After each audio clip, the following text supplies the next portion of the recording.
Hello, welcome back to Lady Vinyl Gaming here on this Tuesday. It must be time for Story Hour, which is what we're here for today. Uh, we had started last week for the first time trying a game called Werewolf the Apocalypse Heart of the Forest. The Werewolf the Apocalypse games are from the same makers as Vampire the Masquerade. They've made three games that all kind of combine together and can be played together. There's Werewolf the Apocalypse, Vampire the Masquerade, as well as Changeling. So yeah, we're still waiting on some of our artwork for the other Vampire the Masquerade games.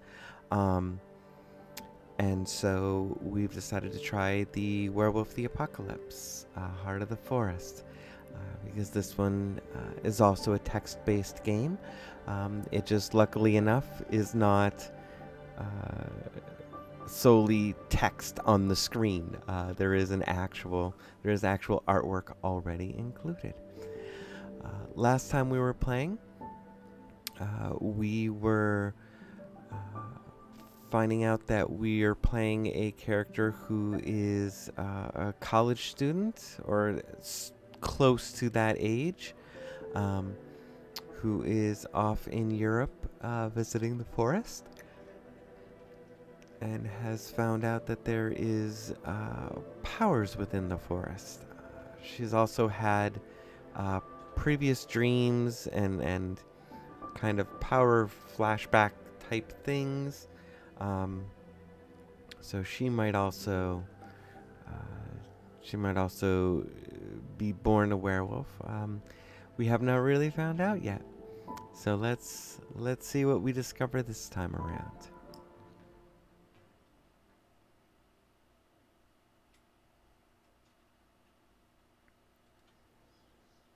Through the forest. We went on through the greenery. The buzzing in my ears slowly decreased.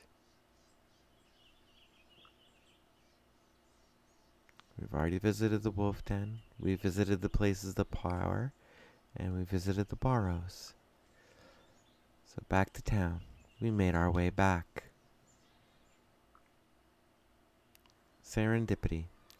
As we walked through town, Anya nudged me and pointed at a tall, broad-shouldered, freckled guy standing at the bus stop with a lost expression on his face. I remembered his face from the pictures on social media. It was the friend who'd stood me up earlier.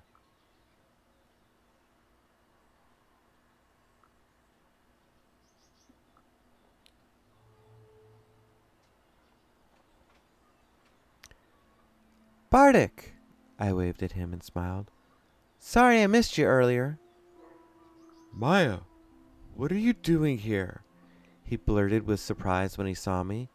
I was sure you missed the bus. We started walking and talking. His accent was broad and Eastern European.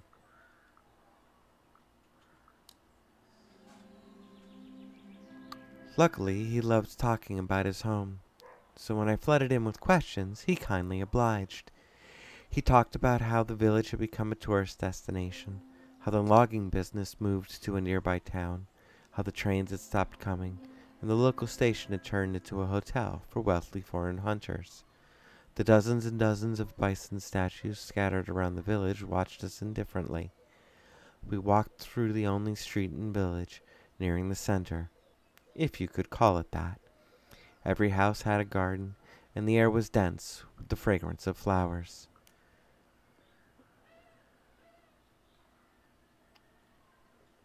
So, did you find anything linking me to the forest? I asked. Bardic shook his head. Nothing, absolutely nothing. Sorry. He was avoiding my eyes. A trickle of sweat ran down his temple. He looked afraid. What's up, man? I smiled. Spill the beans. I'm a big girl. I can take it. But he just clammed up. You know what? I think you should drop it. I stopped.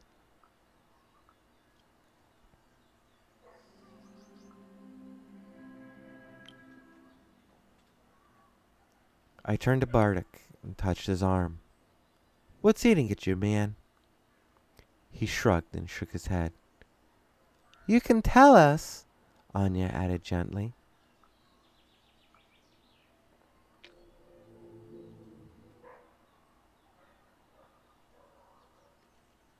I swallowed the urge to shake him out of it and just waited. It took him a while before he finally opened up. Well, he brushed his forehead with the back of his hands. I did ask. I started with the old people here. I told them that my friend from the States was looking for her roots and wanted to know about the place her family came from, and you know the drill. At first, people were very, receptive. I waited for the other shoe to drop. And then I mentioned your name.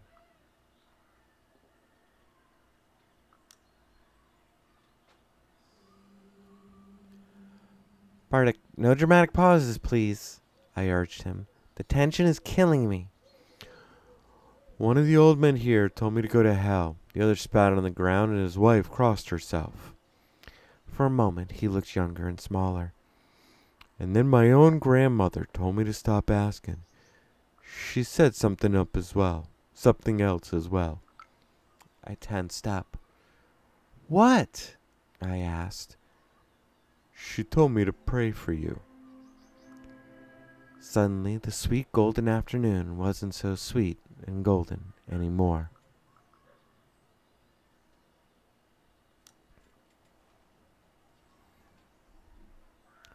Nicely done. I punched his arm and laughed. I almost thought you were scared of me. Bartek smiled awkwardly. Yeah, it was just old wives' tales. Look at me. I winked at him. Do I look like the big bad wolf to you? We walked in silence, but my mind was in overdrive. People didn't want to talk, and that could only mean one thing.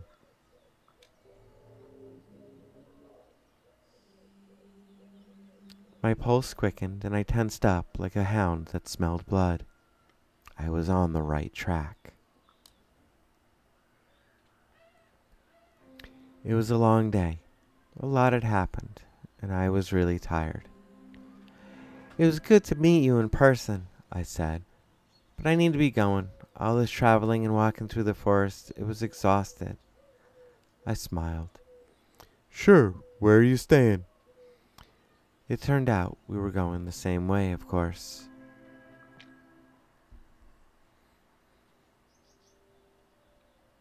The first evening.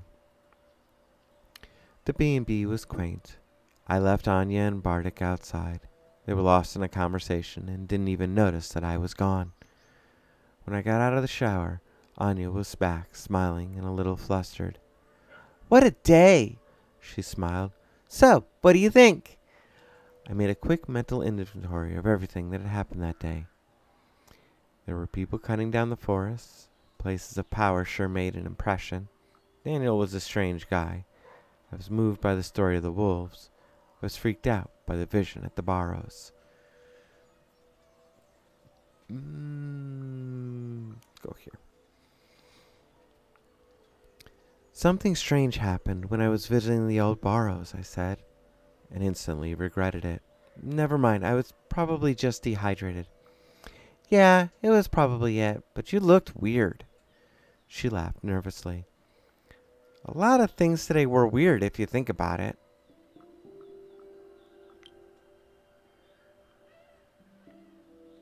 There's something strange about that forest guide.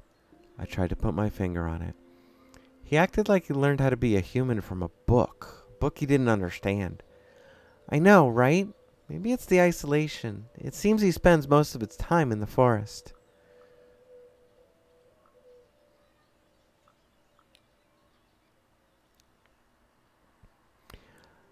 I felt the strange energy in the place of power before we met Cornell. It still freaks me out. Cornell seemed cool, though, Anya answered, and he seemed to really understand what you're going through.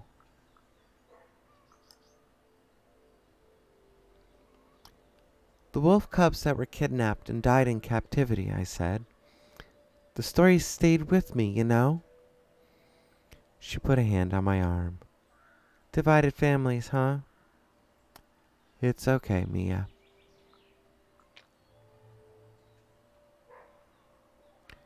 I can't believe they're logging here. I shook my head.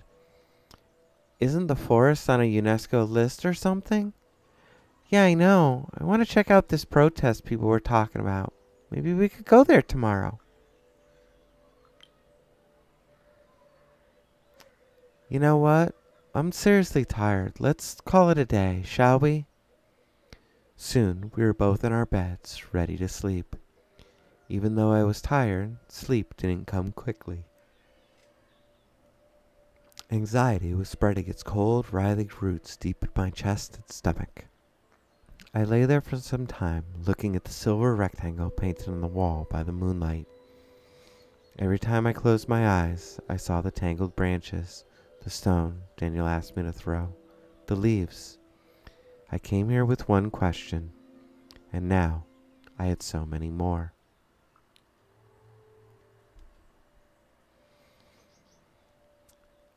I felt that the answers I was looking for were within my reach. I should go and see the logging protest, find Cornell and make him talk. After a long while, all these thoughts became blurry.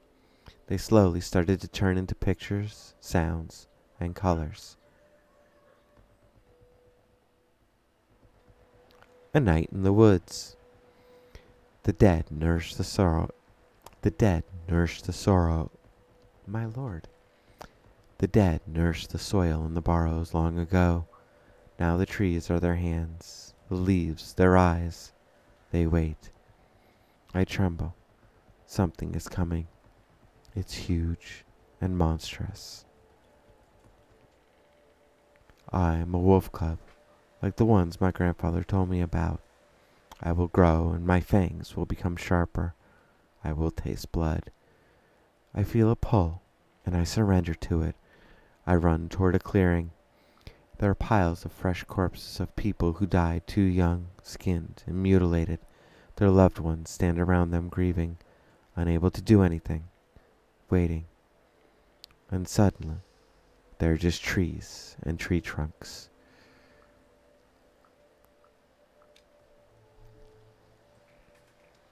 I look around. My nostrils flare. Who did it? Who murdered the trees? There is a stench in the air like meat. There's a stench in the air like meat rotting in acid, but somehow worse. I see the monstrous army. Their mandibles are whirling chainsaws. Their long metal arms are wrapped with black pipes that look like glistening intestines. Their smell is vile. They wait, unmoving.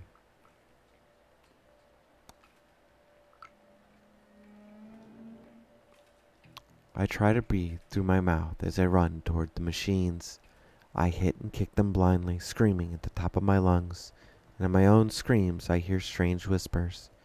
They tell me to look at the sky. There, between the stars, two shapes circle each other, an old sad wolf with gray hair and a white weasel. They keep their eyes on one another as they continue their dance, suspicious, but not hostile. We need to fight the enemy, the awful rotting stench. I know that much. But how can we do that when we don't trust each other? They stop. They look at me and the clearing.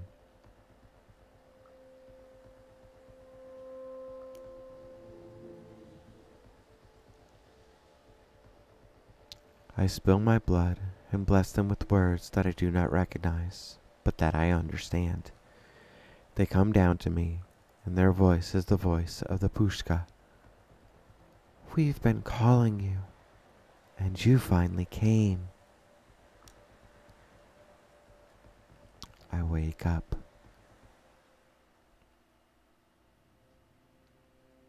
Chapter 2.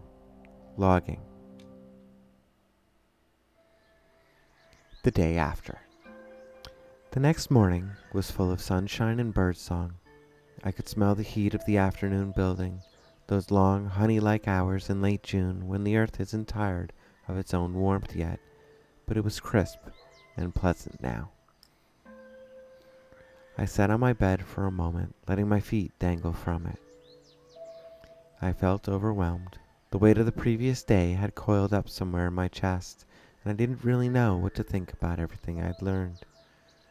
And then there was the dream. Then I remembered the dream, the clearing, the animals in the night sky, waiting for me. I took a shower, ate something, and without really paying any attention, went out.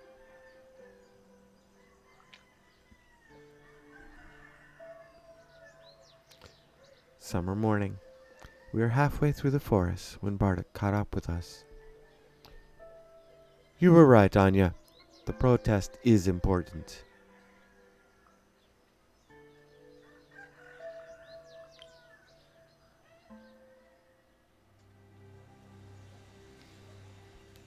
As I walked toward the logging site, I noticed there were more people heading that way. A police car, a couple of SUVs, a TV truck, young people with bicycles, a green Land Rover from the Forest Services. When I got to the site, it felt utterly unreal, like I'd stepped onto a movie set. Anya looked around. So what's the plan?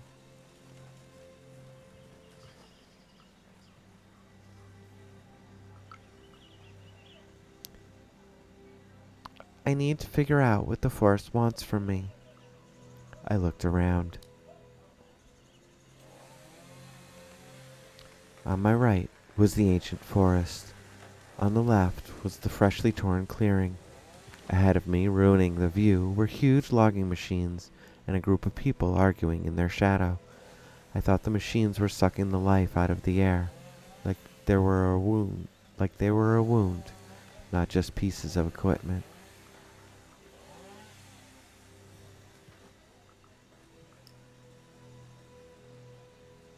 The trees they cut down lay in the middle, thrown together, lifeless, limp, just like in the dream. Surrounding them were the harvesters that killed them, and people who squabbled over their corpses, the protesters, the reporters, the police, and of course the loggers. The harvesters loomed over the clearing, reeking. Cornell was arguing with a woman with gray dreadlocks. The protesters were clearly conflicted.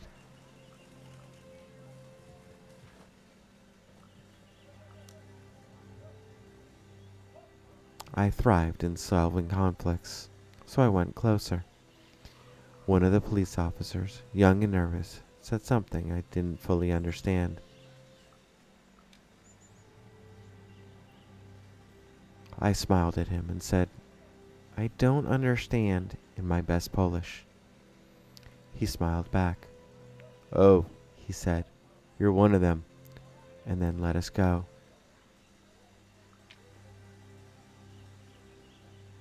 And then I noticed that someone used the commotion to sneak with us past the police. A girl with disheveled, bleached-out hair. Don't worry, she patted the officer on the arm.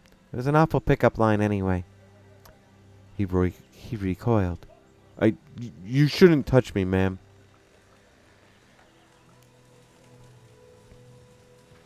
I smiled at her and wanted to say something, but I was interrupted. Pat! Cornell called from the gathering. Could you come here? I need you to show Olga that chart. She sighed, reaching to her backpack and taking out a tablet. And they're at it again, she murmured under her breath and winked at me. Coming! As I walked towards Cornell, I heard more and more of the argument. Olga, you can't, Cornell was saying. Pat stood next to her with her tablet. She looked a bit amused. Do not fucking tell me what I can or can't do, Cornell, the woman with dreadlocks interrupted. I can because they're destroying our mother. I can fight with all my means at my disposal, even if that means burning those harvesters to the ground.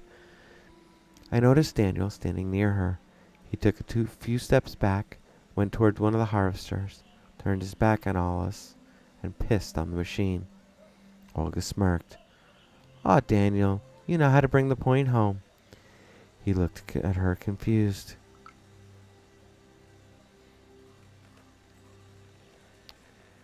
burn the harvesters? Cornell asked calmly. In this drought? Olga, are you out of your mind? You know what I mean. We fight them any way we can, because this is a fucking war. She spat. He sighed. You've never seen a real war and it shows. Nobody's shooting at us, and believe me, we want to stay that way. We need a peaceful protest. I approached Cornell. Hi, we need to talk, I said, approaching Cornell. Hello, Mia. Could you wait? I'm right in the middle of something. In the middle of something? Normally I would wait for them to finish, but it was important. I looked at them both. Olga with her fury and passion, Cornell with his cool professional demeanor, and shared, without any reservations, what I felt about the situation.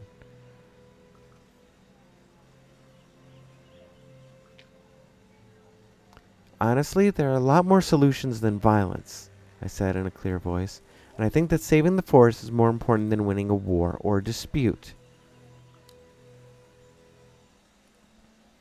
The argument attracted more and more people. Someone old shook their head and moved forward. They had deep wrinkles and a narrow mouth, and the unisex grace of a tired heroin preserved rock band.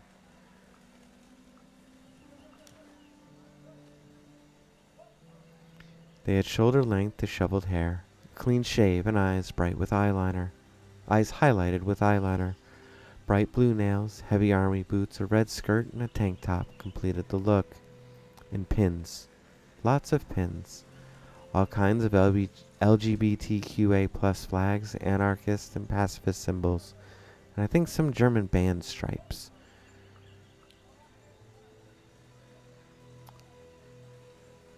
Olga, darling, you know I love ya. But Cornell, really, what's he doing? Please, trust me on that one. They talked to Olga, but kept glancing at me as if to check how I reacted. Fuck off, Kim. You don't even trust me enough to come here on my own when I asked you. Next to Olga, there stood a woman, and she was the most beautiful person I'd ever seen.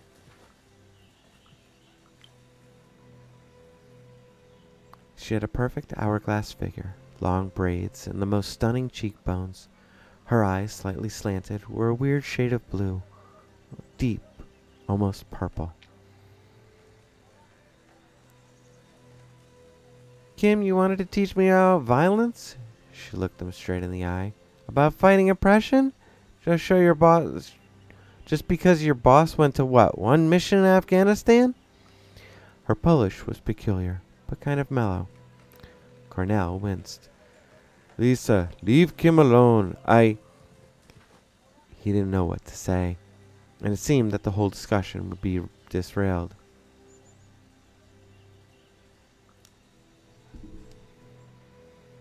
Hey guys, the forest? I said. The logging? The protest? Olga unclenched her fists.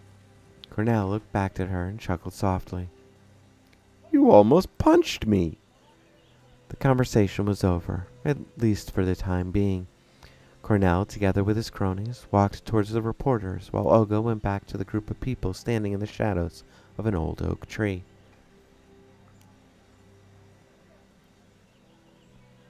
I looked at the pushka. The clearing full of felled trees was like a gaping, bleeding wound in the chest of a friend. I looked at my friends. We have to stop this logging. Yeah, just like Olga said, Anya nodded excitedly. What they're doing is unforgivable, and we have to fight. It's a very complicated situation. Bartek looked thoughtful. I liked what that guy Cornell said, that we should proceed peacefully, not to discourage the public and potential supporters.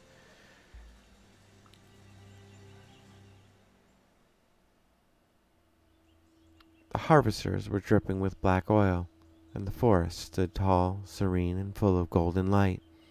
It looked like it could protect itself. And I looked at the felled trees, dead, limp, helpless.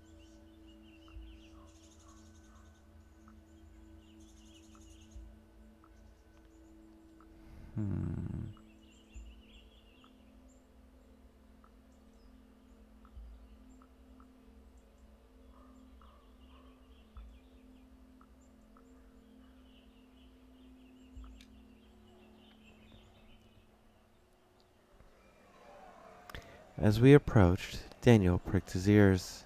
I could have sworn they moved. "Hello, fellow humans," he grinned at us. I felt Olga's eyes on me. "And who the fuck do you think you are?" she demanded. She stood there with her arm wrapped around the waist of another woman. It was Lisa. She winked at me and mouthed, "It's okay." "What was the argument about?" I asked back. Olga didn't answer. We locked gazes.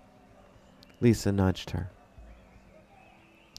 "See, honey, I told you. It's obvious."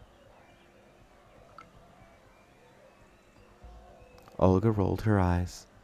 I had more time to look at her now. She was wearing combat trousers, sandals, and there was a small silver double-bladed axe hanging on the string around her neck. The lapras, a female feminist symbol. She wasn't hiding where she stood.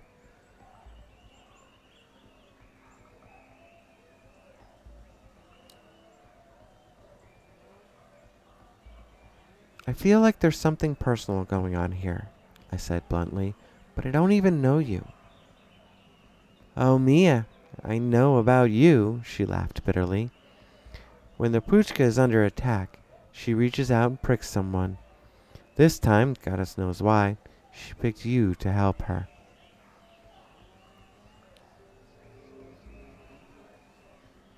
"Hey, Tally, thanks for the like." I looked at her skeptical, but he seemed to believe it. "The question is," she looked at me as she paused, "will you do it?" Before I could answer, there was a commotion, a change of mood. Olga stiffened and looked over my head. The police were coming our way. The young guy in the uniform who let me through looked like he wanted to be somewhere else. "Officers," Olga said, hissing the words through her teeth. "Ma'am," said an officer whose round face was adorned by a mustache that looked like a shoe brush. "Disperse."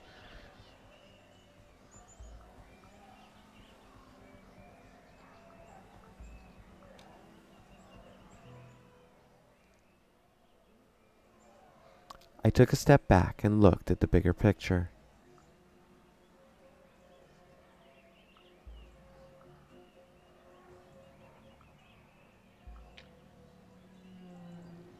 The protesters were a ragtag bunch thrown together by circumstance without a real clear purpose. They knew they wanted to protect the forest, but they didn't have a clue how to do it. I felt Olga looking at me. She caught my gaze and raised her eyebrows. I grabbed a megaphone from the hands of a confused young man and jumped on a nearby tree stump. Audio feedback screeched and heads turned my way. I had one chance to take control of the situation.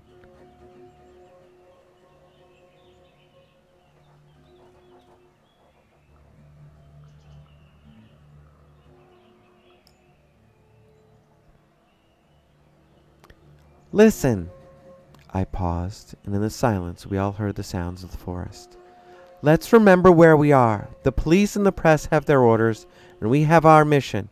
We're standing in the oldest forest in Europe."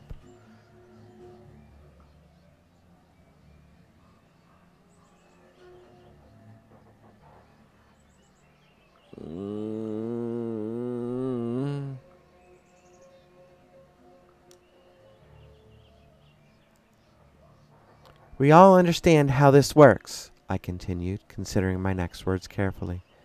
"Escalating will only bring more problems. We will be here for a long time. Let's take a step back." They looked at me. I could see the same look emerging on the faces of the officers and protesters. Their eyes narrowed. Their jaws tightened.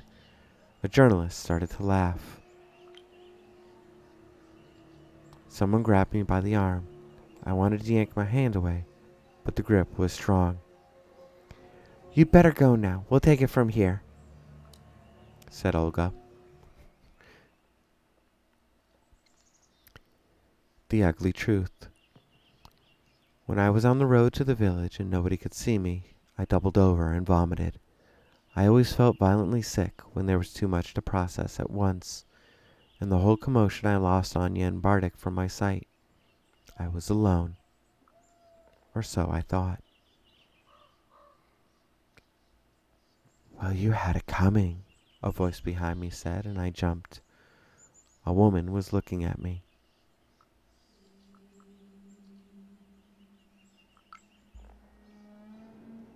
Angry, I straightened up and wiped my mouth with the back of my hand.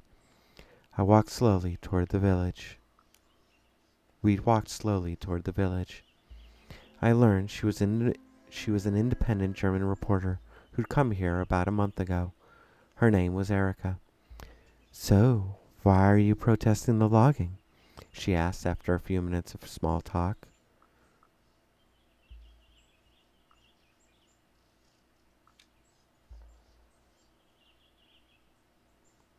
"I came here for personal reasons, and I've dropped right into the middle of some eco-guerrilla campaign," I shrugged. "And for many reasons, my interests are aligned with the protesters." I looked at her. "And why are you asking?"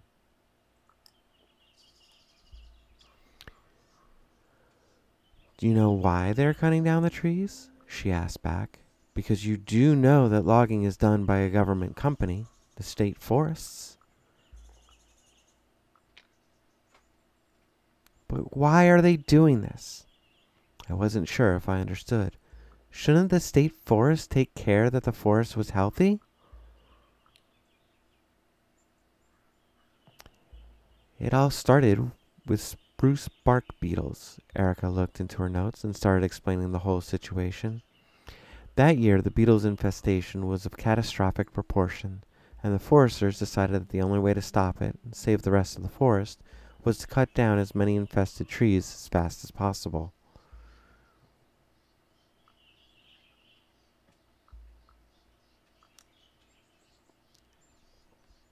"Is cutting down trees the only way to stop the infestation?" I asked, confused. "The forester state said that this is the only way," she said. "Some biologists argue that they are cutting wrong trees and doing it too late to change anything." So I would just like to make a short, quick note. I don't know if it's these beetles in particular, but one of the camps I used to go to for one of the LARPs I played actually ended up infested with those same beetles, and they lost a shitload of trees. It was actually really bad. So this is not something that they're actually making up. This really does happen, and it does actually destroy trees. So it is something to be aware of as being in real life.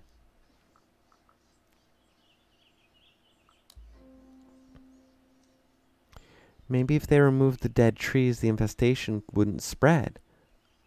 I tried to find a solution. "They might do that, but dead trees are what makes the forest unique," Erica smiled. "There are 20 times more species living on a dead spruce tree than on an alive one." "But is the logging legal?" I wanted to know.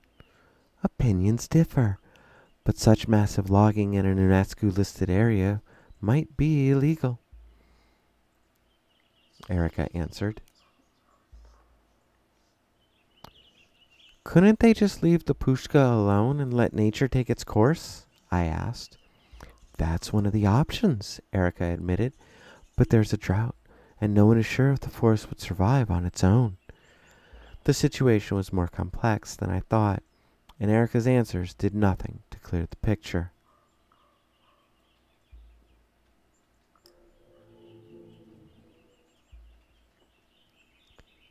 I see that you're trying to show me the whole picture, and I appreciate it," I sighed. "I just hoped there would be an easy answer." "I'm just doing my job," Erica shrugged. "I describe all aspects of the situation to you, but it's up to you to decide what you want to do."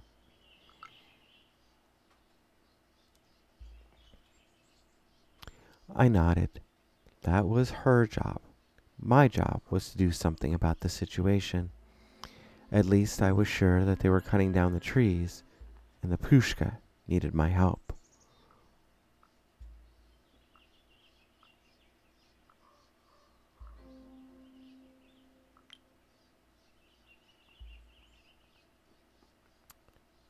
Stop for a moment and just listen, I asked Erica.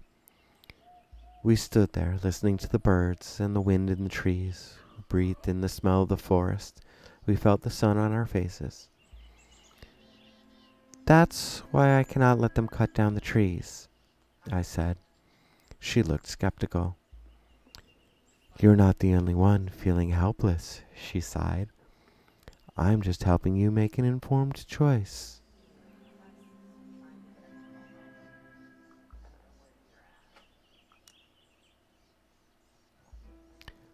So, what should I do when I feel that something is wrong? I asked, exasperated. Do you believe that people can be evil? She asked back.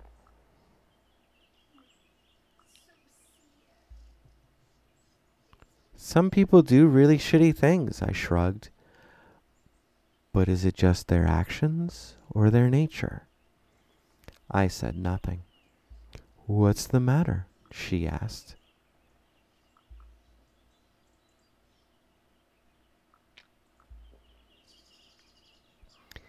I felt so helpless when I saw all that. I took a deep breath. Then I remembered what Olga had told me.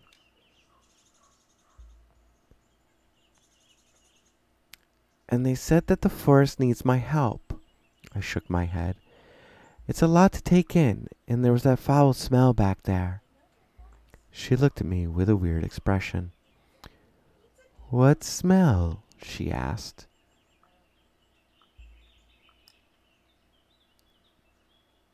You didn't smell it? The harvesters reeked of something like meat that's been rotting in acid, only worse. I couldn't even find the words to describe it, but the memory of the foulness still clung to the back of my throat, swimming in my sinuses. She looked at me with a strange expression on her face, as though she wanted to say something, and then thought better of it. You'll learn in your own time if you stay here long enough, she said, clearly wanting to drop the topic.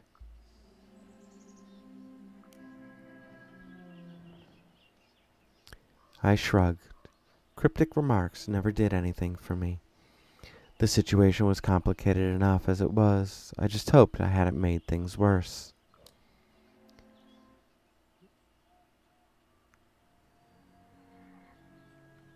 When I opened the door, I found Anya and Bartek sitting on Anya's bed. They were a little flustered and were nonchalantly trying to look like I hadn't interrupted anything. We lost sight of you, Bartek said apologetically. I'm glad you made it back in one piece. So how was your day? Anya asked.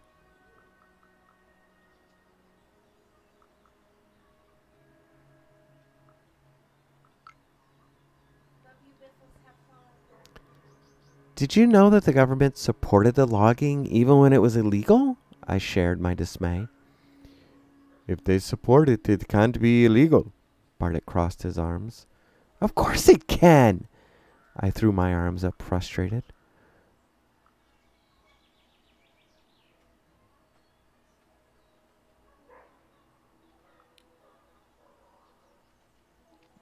I met some very interesting people, I said, still excited.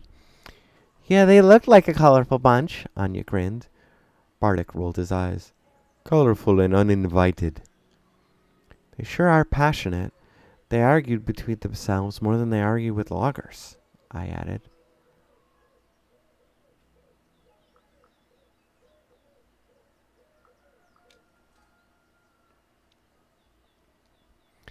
I shrugged. Just another day in WtA. We sat for a while in silence. You know, there's more to see here than WtA, Bartek said. You should visit Pogorezhel, Budi, Tremensky, Kozlanka.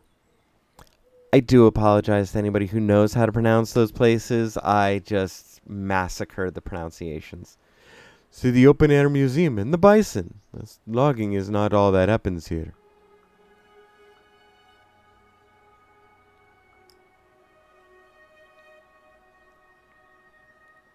I'd love to see it all, I sighed, and I'll do that as soon as the situation with the Puchka is resolved.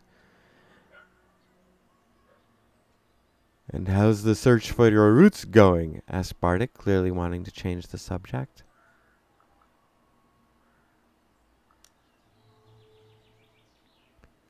They say that when the forest is in need, it reaches out to people, I said. And for some reason, this time it reached out to me. Wow! Anya looked impressed. Honestly, I'm not sure what to think, but if you need something, just let me know. I just sat there, looking through the window. The day'd been full on, and I was exhausted.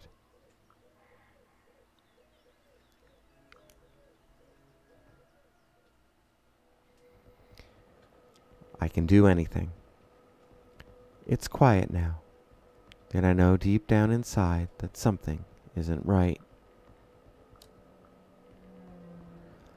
I'm sneaking through the forest to the logging site. It's getting dark. The light seeps away as though there are millions of tiny punch holes in the sky through which it can escape, and then the darkness starts to pour in. It's thick, oily, snake-like. It wraps around my ankles, caresses my wrists, then takes my hand and leads me to the site. It's full of maimed bodies.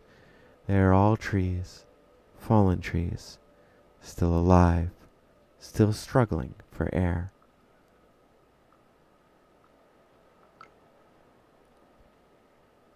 I see shapes moving in the darkness. They have long skeletal arms. They're wrapped in glistening black intestines, and each arm has a wide gaping mandible full of whirring blades. They snap at me blindly. I can feel the forest by my side. Some of my new friends have horns, some have antlers. Their eyes shine in the dark, and they are ready. They are furious. I can feel their ancient anger merge with mine.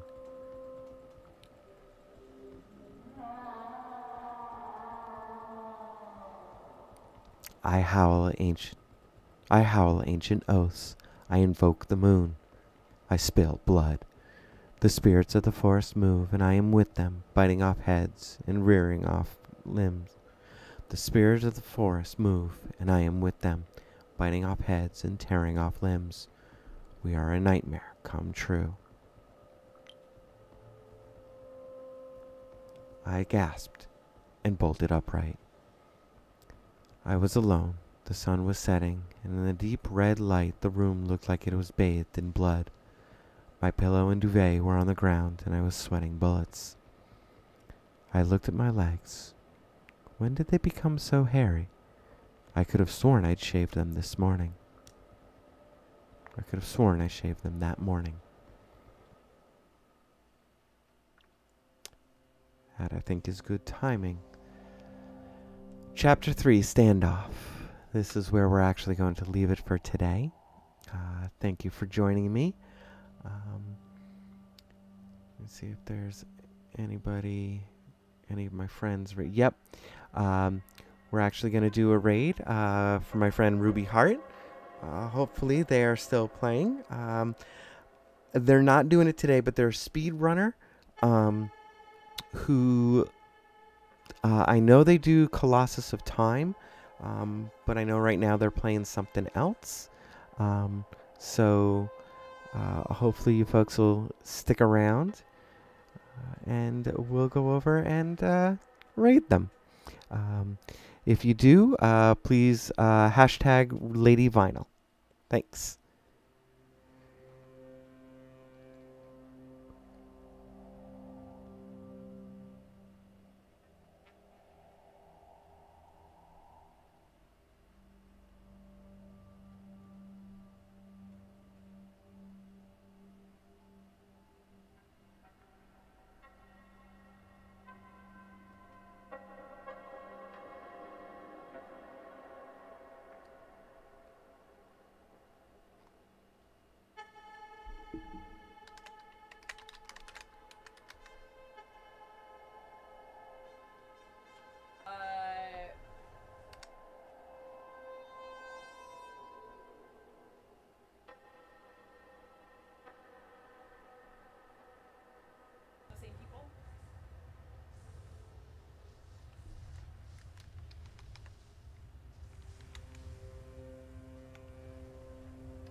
Hello, or hello if I could type correctly. No, I get that struggle. No worries. Oh no, a red split. Well, I'm not actually trying to speedrun it. I'm just doing that to keep track of things. It's fine.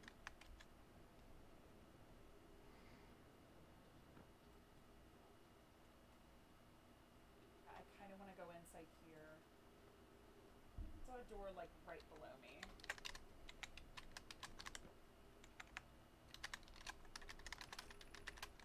Some time has passed since I checked in with you, Pi. How are you and WtA progressing with the Sun Station plans? Presently, my assessment is that our plan will either fail explosively or succeed explosively. Pi, you know I don't find that funny. Hypothesis, time spent away from the station would be beneficial for you both. I'm immensely interested in testing your hypothesis, Yarrow. That at least we can agree on. How curious. Rami thinks I'm a gas, and I don't recall requesting that you monitor this conversation, WtA. I don't see what the state of matter you have, has to do with this, and I don't recall supporting the Sun Station's construction, but here we are.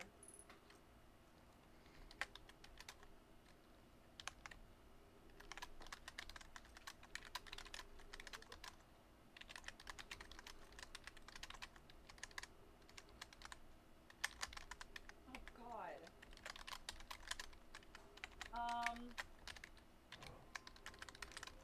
Oh, God, this is gonna go really poorly, isn't it?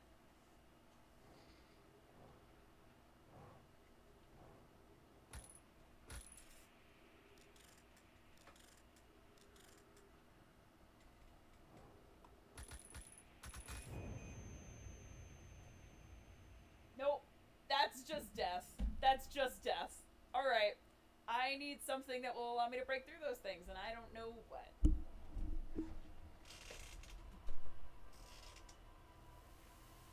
Is this a speedrun game for you, or just fun?